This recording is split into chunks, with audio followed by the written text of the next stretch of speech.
Imagine waking up in the year 1347. The streets are crowded, the air smells a bit off, and you're hearing whispers of a strange sickness sweeping across distant lands. People are dropping dead, and rumors spread faster than a viral TikTok video. What if I told you this disease would soon make its way to Europe and wipe out a third of the population, leaving towns, villages, and entire cities in ruins? This was no ordinary flu season. This was the Black Death. Now, you might be wondering, isn't this just some medieval horror story? Well, buckle up, because what you're about to learn is no fictional tale. The Black Death wasn't just a single disease, it was the pandemic of the Middle Ages, and it was as devastating as it sounds. In this documentary, we're going to travel back in time to 14th century Europe, a time where life expectancy was questionable at best, and a bad cough could lead to something far worse than missing a few days of work. We'll explore how the Black Death started as a tiny bacterium in a far-off land, only to grow into a global catastrophe that changed the course of history. But don't worry, we won't leave you in a sea of medieval death statistics, though we'll get into those, trust me. Instead, we're going to take you on a journey, from its shocking origins to its rapid spread across continents and how it reshaped the lives of millions. Along the way, we'll discover the triumphs, the mistakes, and the bizarre medical remedies people used to fight a disease they didn't even understand, including a lot of praying and some, well, questionable cures. So, grab your historical time machine, aka your comfy chair, and get ready to dive into the world of plague pits, abandoned cities, and the grim reality of the Black Death. You'll laugh, you'll gasp, and by the end, you'll understand why this dark chapter in history still has us shaking our heads. Ready? Let's begin. The Black Death didn't just appear out of nowhere like some kind of medieval horror movie monster. No, it started small, just a tiny bacterium in the far-flung reaches of Central Asia, an area we now know as modern-day China and Mongolia. It was no more than a speck on the world's radar back then, just a little Yersinia pestis bacterium minding its own business in the bodies of unsuspecting rodents. But oh, it had big plans. It all began in the early 1300s. Imagine the scene. Fleas, those little annoying creatures that love to hop around on your pets, suddenly find themselves on rats that are traveling along the trading routes of the time. And let's just say these fleas weren't the kind that just bite you and then scurry away. No, they were the kind that shared bacteria with their rat hosts. And from these rats, well, let's just say things got wild.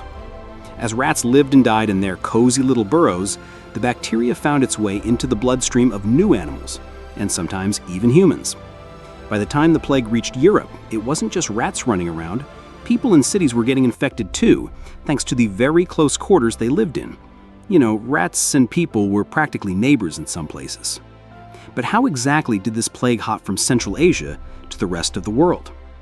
Enter the Silk Road, the ancient highway connecting the East and West.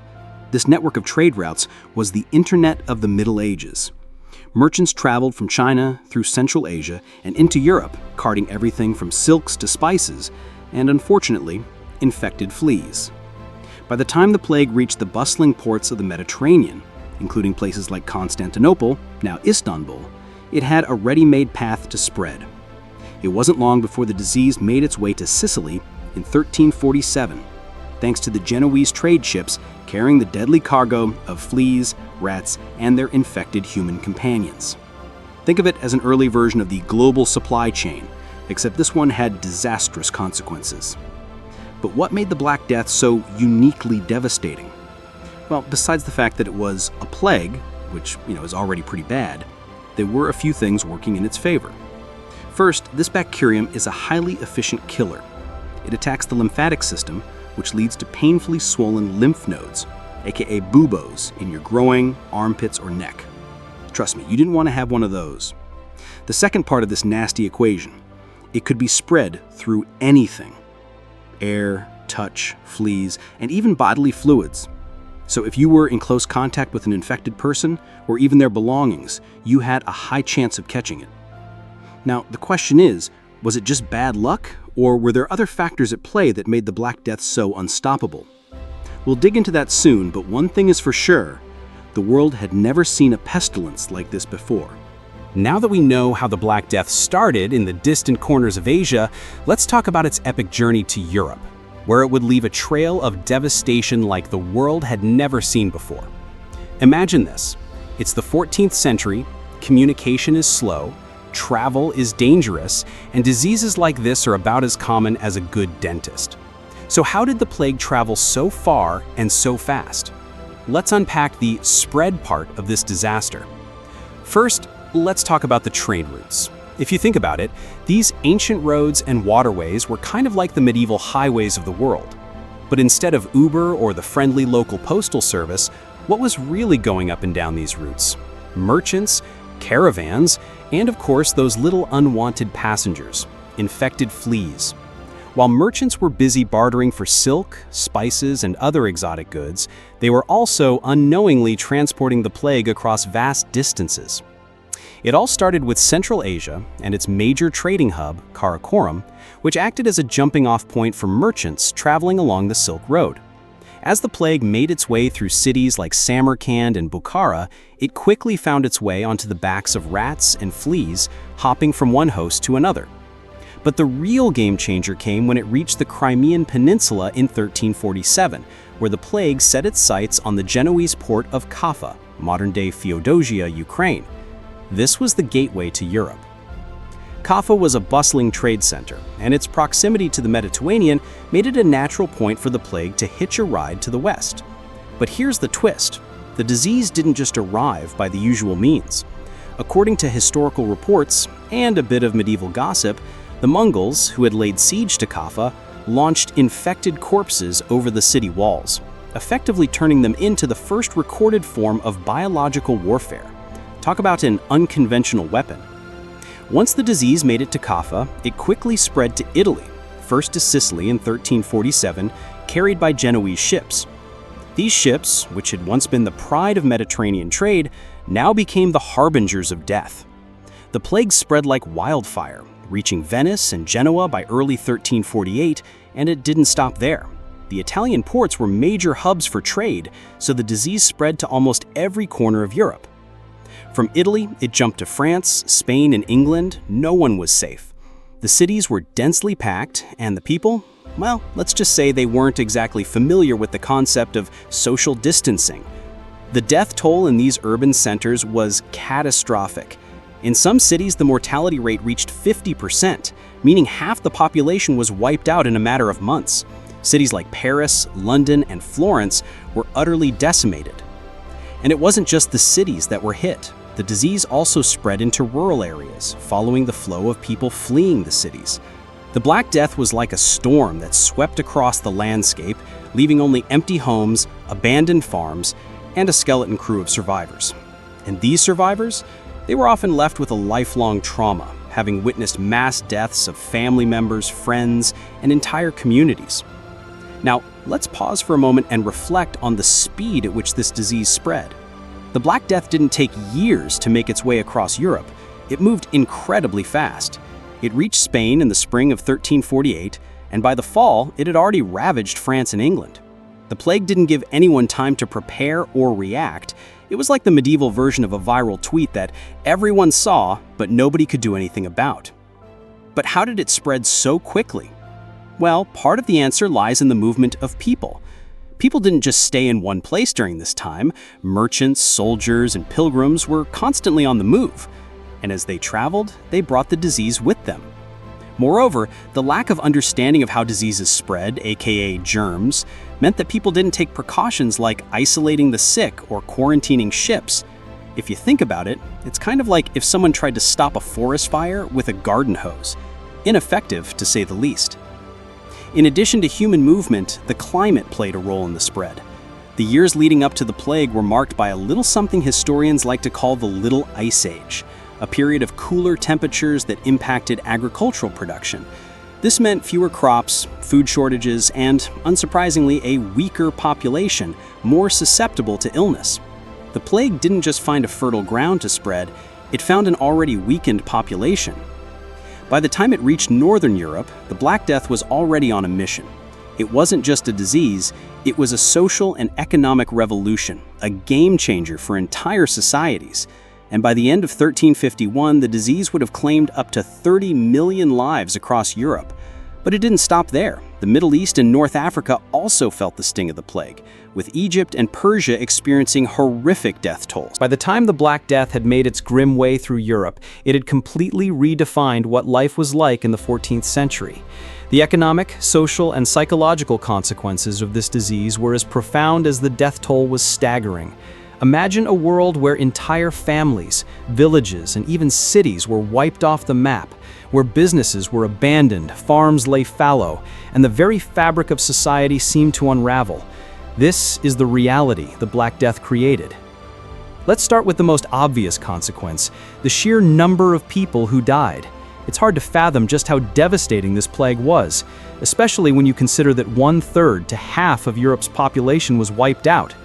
Some estimates suggest that up to 30 million people in Europe alone died from the disease between 1347 and 1351. To put that in perspective, if this had happened today, it would be as if 500 million people were wiped out globally. It was, without a doubt, one of the deadliest pandemics in human history.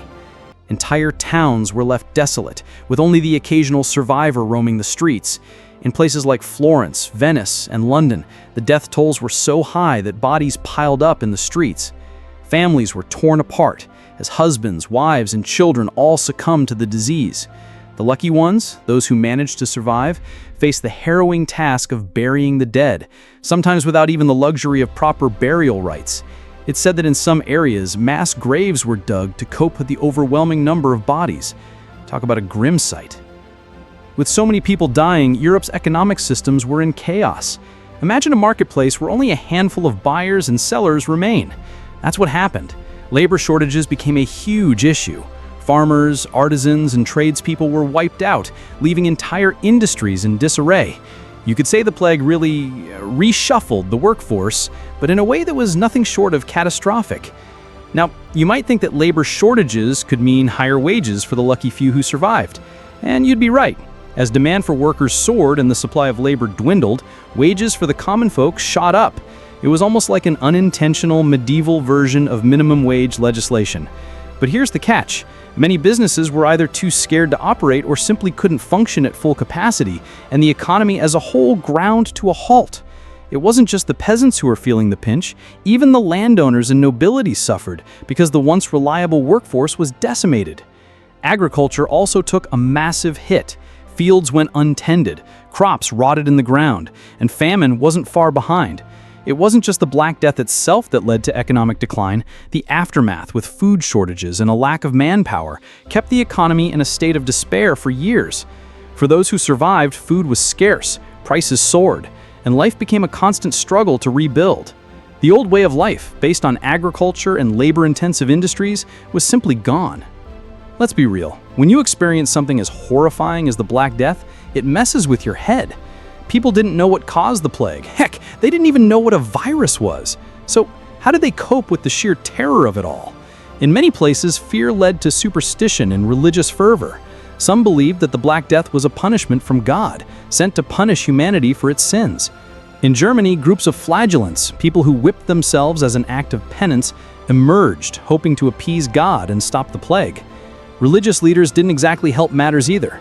Instead of offering comfort, many of them abandoned their posts and fled the cities, leaving the desperate to fend for themselves. In some places, anti-Semitic sentiments were stoked, and Jewish communities were blamed for the plague. A horrific series of pogroms in which entire Jewish communities were massacred or expelled from towns became tragically common. The Black Death turned society into a place of fear, mistrust, and, sadly, cruelty. In the wake of the Black Death, people's attitudes toward life, death, and faith started to shift. The medieval mindset that life was a grim, divinely ordered struggle was shaken to its core. Art began to reflect this new worldview, with works featuring memento mori, symbols of death like skulls and skeletons, and focusing on themes of mortality and the fragility of life. The plague didn't just take lives, it also left behind a changed culture, one that was darker, more introspective, and questioning. So, what about the political landscape? The Black Death didn't just devastate individual families, it also affected the power structures of the time. In the wake of the plague, many feudal systems collapsed as the labor force was decimated and serfs demanded better working conditions. Peasant revolts began to emerge, especially in England, where the Peasants' Revolt of 1381 was partly driven by the economic hardships that followed the plague. Even the church, which had been a powerful force in medieval life, began to lose some of its influence. People were disillusioned with the church, especially after its failure to offer effective solutions to the crisis. For centuries, the church had been the center of religious and social life, but after the Black Death, people started questioning its authority. The disillusionment was also one of the factors that eventually contributed to the Renaissance, a period of cultural rebirth that emphasized humanism and a return to classical ideals. As survivors faced the plague's aftermath, they also found new opportunities for social mobility. Wages rose, land became available, and some survivors took advantage of the chaos to redefine their positions in society. Some historians argue that the Black Death actually helped set the stage for the Renaissance, as the economic and social upheavals led to changes in art, science, and philosophy. Now that we've seen the horrifying effects of the Black Death, it's time to look at how people responded medically, or should I say, tried to respond. Because, let's be honest, when it came to the Black Death in the 14th century, the medical community was kind of like a group of well-meaning but completely clueless DIY doctors. Spoiler alert, they were nowhere near figuring this one out. First, let's set the scene. Medicine in the Middle Ages wasn't exactly the modern marvel we know today. In fact, it was pretty basic. Doctors of the time didn't have the luxury of germ theory, which, as you'll recall, came about centuries later. They were working with ancient ideas like humors, a belief that the body's health depended on the balance of 4 bodily fluids: blood, phlegm, yellow bile, and black bile. If these were out of whack, well, you were in trouble. So when the Black Death hit, doctors tried their best to treat it using what they knew, which wasn't much. Many of them had little more than a staff for poking at sick people, some herbs, and a lot of prayers. Not exactly cutting edge, right? But they certainly did try their best, even if their best wasn't anywhere near what was needed. One of the main treatments used during the Black Death was bloodletting. Yes, you read that right. They thought that draining a little bit of your blood would help rebalance those humors. And while today we know that bloodletting is pretty much useless, except in certain specific medical contexts, back then it was a common practice. People were bled, sometimes multiple times, in the hope that it would cure them. Spoiler alert, it didn't. So what exactly caused the Black Death, according to medieval minds? Well, to be fair, no one really knew what germs were back then. So they came up with some creative, albeit wrong, ideas. One popular theory was that the plague was a punishment from God. The people of the 14th century lived in a deeply religious society, and many believed that the plague was God's wrath for the sins of mankind. This belief was fueled by the very visible nature of the disease, which seemed to strike randomly and without mercy. Some people took this as a divine sign and tried to appease God with acts of penance, such as flagellation, the self-inflicted whipping of one's body as a form of repentance. Some even believed that the plague could be stopped if enough people endured suffering for their sins. Yikes. Another theory was the idea of bad air, known as miasma theory. People believed that disease was caused by foul-smelling air that could emanate from rotting garbage, sewage, or dead bodies. The theory led to all sorts of bizarre attempts to fight the plague. Some people would carry around sweet-smelling herbs or flower bouquets in an attempt to ward off the bad air. Others would wear long robes with beak-like masks filled with aromatic herbs to keep the miasma at bay. You could say that when it came to medical treatments, people were trying everything, except, the right thing. While some of these theories were hopelessly misguided, there was one response that actually showed a surprising amount of foresight: quarantine. The word quarantine itself comes from the Italian word quaranta, meaning 40, because people were often kept isolated for 40 days before being allowed to leave infected areas. When the plague hit Mediterranean ports like Venice, officials quickly realized that infected ships and travelers needed to be isolated before they could spread the disease further. This was one of the first times that isolation measures were implemented on such a large scale, and it marked the beginning of public health measures that would eventually evolve into the quarantine protocols we use today. But while quarantine was a useful tool, it wasn't always effective. The plague was incredibly contagious, and people didn't fully understand the role of fleas in transmitting the disease. By the time authorities realized that fleas on rats were the primary vectors of the plague, it was already too late. Ships continued to dock in ports, and the disease spread with alarming speed.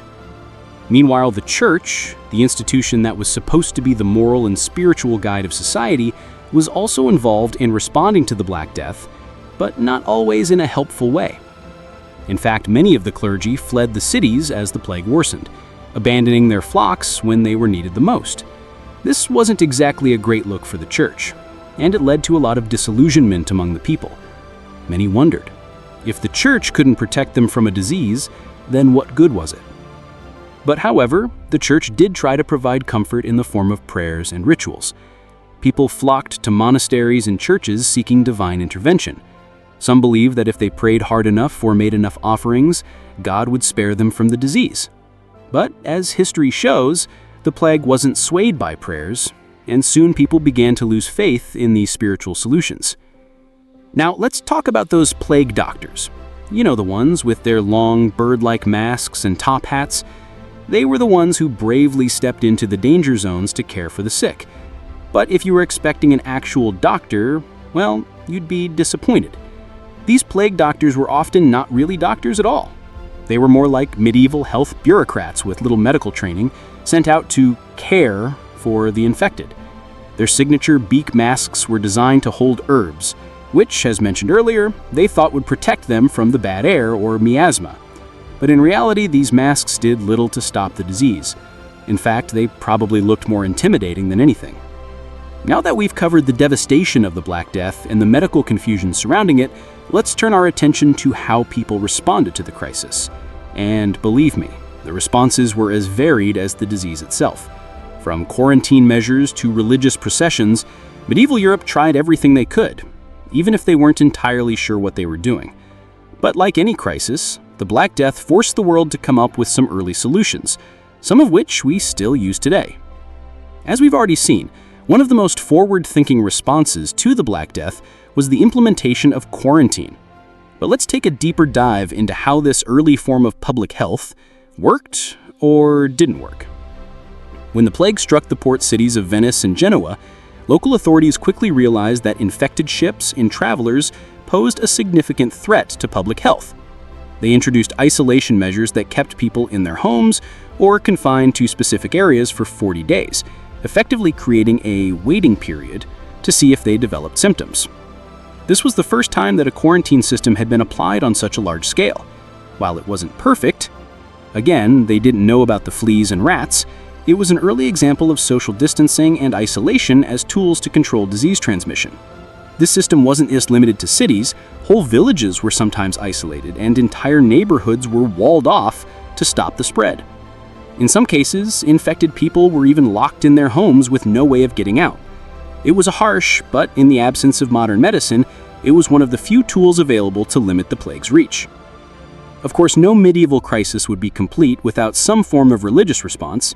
Given the deeply religious nature of 14th century Europe, many believed that the plague was a divine punishment sent by God. The church was viewed as the ultimate authority on both spiritual and worldly matters, so people turned to it in droves, hoping for salvation. Mass prayers were held, and religious leaders performed processions in an attempt to stave off the plague. One of the most unusual and tragic responses came in the form of the flagellants. These were groups of people who believed that by whipping themselves as penance, they could appease God and stop the plague. Picture it: men and women walking through the streets, blood dripping down their backs, chanting prayers and calling on divine mercy. While the flagellants might have believed they were doing something holy, their public displays of suffering didn't do much to stop the disease, and in some cases they spread it further by traveling from town to town. But it's a powerful example of the lengths to which people would go to try to make sense of the senseless. When people didn't have answers, they often looked for someone to blame. And unfortunately, history shows that when society is desperate, it can turn on its most vulnerable members. The Black Death gave rise to some of the most brutal and tragic scapegoating in history. Jewish communities across Europe were often blamed for causing the plague, with wild and unfounded accusations that Jews had poisoned the wells or conspired to bring about God's wrath. These accusations led to violent pogroms, and entire Jewish populations were massacred or forced to flee their homes. This dark chapter in history reflects the social and religious turmoil caused by the Black Death and the fear that it unleashed. While the clergy focused on prayer and people sought religious explanations, the medical establishment was scrambling to find any way to treat or even understand the plague. As we saw earlier, bloodletting, herbal remedies, and even incantations were used in an attempt to cure the disease. But one thing that seemed to help, albeit minimally, was isolation. And that's where quarantine came in again. In addition to quarantine, doctors, and I use that term loosely, would often recommend things like smoking certain herbs or drinking possets, a hot drink made of milk, wine, and spices to purify the blood. Now, these treatments were hardly effective, but they gave people a sense of control, even if that control didn't come with much science behind it. One thing's for sure, medieval medicine was no match for a bacterial pandemic. While doctors were busy trying to figure out the plague, the governments of Europe also took some measures to protect their citizens. In addition to quarantine, many cities enacted public health laws, including the burning of contaminated clothing, the closure of marketplaces, and even the disinfection of homes. In some places, people who were found to be sick with the plague were immediately sent to pest houses, isolated hospitals that were designed specifically to treat plague victims. Now, while these measures weren't always effective, since they didn't understand how the disease was transmitted, they did help slow the spread of the plague in some regions. Governments also used tax incentives to encourage people to work and restore some normalcy to the economy. With so many workers dead and so few able-bodied individuals left, some rulers began to offer higher wages to those who were still healthy and willing to work. This had the unintended effect of increasing the bargaining power of the lower classes, who could now demand higher wages, leading to a slight shift in the class structure. By the time the Black Death had finished its grim work across Europe, the world had been changed in ways that no one could have predicted. The death toll was staggering, and the destruction left in its wake was deep and lasting. But as the clouds of despair slowly began to lift, something remarkable happened. Europe began to rebuild, even if it had to start from scratch. In the immediate aftermath of the plague, Europe found itself in a state of shock and desperation. Entire villages had been wiped out, and the survivors were left to navigate a world that seemed to have lost its bearings. Economically, the impact was severe. Labor shortages were the most immediate concern. With so many workers dead, agricultural production plummeted, leaving crops rotting in the fields. But this was also an opportunity for the survivors. As a result of the labor shortage, wages increased, giving peasants and laborers more leverage than they had ever had before. In some areas, survivors were able to negotiate better working conditions and even demand better pay for their labor. This created a strange economic paradox. While the plague had devastated the population, it also led to greater economic mobility for those who remained. The feudal system was slowly breaking down as serfs started to demand more rights, and landowners found themselves unable to exert as much control over their workers. Some historians argue that this sudden shift in the labor market was a contributing factor to the decline of feudalism, a system that had dominated Europe for centuries. However, while wages rose, food scarcity was still a serious issue. With agricultural production severely affected, food prices soared, and hunger remained a constant threat. Famine became a common companion to those who had survived the plague, as the agricultural system struggled to recover. It wasn't until years later that European agriculture began to bounce back, with the rise of new farming techniques and the gradual repopulation of rural areas.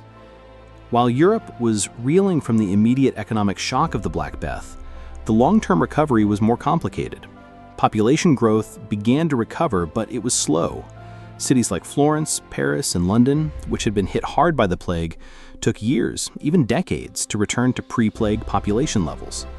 The loss of so many people, especially the skilled labor force, made recovery difficult, but slowly Europe began to rebuild. One of the most significant aspects of this long-term recovery was the redistribution of wealth and land. With so many people gone, land was left behind, and those who survived had the opportunity to claim it. Wider access to land gave survivors a chance to establish themselves in ways they hadn't before. And as the demand for labor remained high, some peasants were able to buy land and become more independent, while others were able to migrate to urban areas where work opportunities were more abundant. But beyond the economic shifts, the plague also reshaped society in ways that would have lasting effects. Art, literature, and philosophy all took on new directions in the wake of the Black Death. People became more aware of mortality, and themes of death and suffering began to appear more prominently in the works of the time. The Dance of Death, or Danse Macabre, became a popular motif in art, showing skeletons leading people from all walks of life to their graves, a reminder of the plague's all-encompassing nature. One of the more unexpected effects of the plague was the beginning of the Renaissance. The Black Death, by wiping out a significant portion of the population, created a shift in the cultural and intellectual landscape of Europe. With a shortage of workers and the rise of a new class of wealthy merchants and landowners, new ideas began to take hold. The newly emerged middle class had the means and desire to invest in art, literature, and science. This, in turn, created the conditions for the Renaissance, a cultural movement that would come to define the next few centuries in European history. Interestingly, the Black Death also spurred technological innovations. Faced with a reduced labor force, there was a growing need for more efficient farming methods. This led to the development of new tools and agricultural practices, such as the use of the three-field system and improvements in plowing. These innovations not only helped increase agricultural productivity, but also laid the groundwork for technological advances that would later fuel the Industrial Revolution. Additionally, the plague's impact on the church and religion had far-reaching consequences. With the loss of so many lives, people began to question the church's ability to protect them from the disease. This led to a decline in the church's authority in certain regions and set the stage for the Protestant Reformation. The changing attitudes towards religion would eventually lead to a significant religious schism and a fundamental shift in European religious and political life. As we wrap up our journey through the history of the Black Death, it's time to take a step back and reflect on its lasting impact. The Black Death wasn't just a single event that devastated Europe in the 14th century. It was a cataclysmic force that reshaped the world, leaving behind a legacy that continues to influence society, culture, and even modern pandemics. So, what's the real legacy of the Black Death? Let's take a look at how it changed the world forever. In the aftermath of the plague, Europe was fundamentally transformed. Social structures that had been in place for centuries began to crumble. The feudal system, which had long been the foundation of medieval society, began to break down. With so many peasants dead, the survivors had more bargaining power and were able to demand higher wages and better working conditions. This shift in the power dynamic between the nobility and the common folk set the stage for a gradual shift towards more modern forms of social and economic organization. The middle class grew in influence as a result of this upheaval. With land and wealth being redistributed and opportunities for social mobility opening up, many people were able to change their status in ways that would have been unimaginable before the plague. This social mobility would eventually lead to a rise of a more capitalistic and urbanized society, with the growth of towns and cities as centers of commerce and trade. The impact on religion was also profound. The plague exposed the church's inability to protect their followers from the disease, leading to disillusionment with religious institutions. In some places, this created a decline in the authority of the Catholic Church, which would play a significant role in the Reformation that would erupt a few decades later. The shift away from blind faith in religious institutions opened the door to new ways of thinking, including humanism, which emphasized individual potential and the value of human experience, ideas that would form the bedrock of the Renaissance. While the Black Death was devastating for Europe, its impact reached far beyond the continent. The plague didn't just wipe out people in Western Europe, it spread across Asia and North Africa as well, leaving a trail of death and economic collapse in its wake. In the Middle East, the Black Death was particularly brutal, with entire cities like Damascus and Cairo experiencing staggering death tolls. The spread of the plague also contributed to the rise of global trade networks. Despite the destruction caused by the Black Death, the plague helped to accelerate the expansion of trade, particularly between Asia, Europe, and the Middle East. With new trade routes emerging, goods, ideas, and innovations spread more quickly than ever before. The rise of a more interconnected world would eventually lay the groundwork for the age of exploration and the global economy we know today. In regions like China, the plague had similarly devastating effects, causing major population losses and disrupting economic systems. In fact, the Black Death in Asia helped set the stage for major changes in political power. The Ming Dynasty, which would rise to power after the plague, instituted reforms that eventually led to the growth of China's global influence in the coming centuries. If you're wondering how the Black Death is relevant today, just think about how modern pandemics like COVID-19 have affected the world. The global impact of these events echoes the societal shifts caused by the Black Death. Much like the plague, pandemics today force governments to take drastic measures like quarantine, social distancing, and the closure of businesses to slow the spread of disease. The psychological toll of living through a pandemic, including fear, uncertainty, and loss, mirrors the emotional trauma felt by those who lived through the Black Death. But more than just the immediate effects, the Black Death taught humanity a few important lessons. It showed that disease can transcend borders, and that societies must be prepared for the unexpected. The emergence of public health systems and modern medicine in the centuries after the Black Death was in part a response to the devastation it caused. Quarantine measures, as we discussed earlier, were among the first steps towards the global public health infrastructure we rely on today. Additionally, the Black Death laid the foundation for scientific inquiry. As people began to question the religious and superstitious explanations for the plague, they turned toward more rational and empirical methods of understanding disease. This eventually led to the development of modern epidemiology and public health policy, fields that are essential for managing pandemics today. Finally, the cultural legacy of the Black Death is seen in art, literature, and philosophy. In the wake of the plague, medieval art became more somber, reflecting a deeper awareness of death and the fragility of life. The dance macabre, or dance of death, was a popular motif in this period, symbolizing how death could come for anyone, regardless of status or wealth. Literature from the time, like Boccaccio's Decameron, also reflects the psychological and social impact of the plague. These works were not just about survival, they were about how people coped with the uncertainty and trauma of living through such a catastrophic event. The Black Death gave rise to new forms of storytelling, and these tales were often filled with dark humor, irony, and reflections on the human condition. Even today, the Black Death is a subject of fascination for historians, writers, and filmmakers, reminding us that this terrifying chapter of history continues to resonate. And there we have it. The rise, spread, and lasting effects of the Black Death, one of the most devastating pandemics in human history. But before we end, let's take a moment to reflect on what we've learned. The Black Death wasn't just a tragedy in terms of the sheer number of lives lost, it was a turning point that reshaped the fabric of European society and set in motion profound changes that would echo through the centuries. From the collapse of the feudal system to the rise of the middle class, the plague accelerated social and economic transformations that paved the way for the Renaissance, the Age of Exploration, and eventually the modern world we know today. In terms of its immediate impact, the death toll was staggering, wiping out up to 30 million people across Europe, a third of the population. The social and economic disruption was equally devastating as entire towns and villages disappeared and economies crumbled under the weight of the loss. Yet, in the midst of this devastation, new opportunities emerged. Labor shortages and increased wages for survivors created social mobility, and innovations in agriculture and trade set the stage for Europe's eventual recovery. The psychological toll of the plague was just as profound.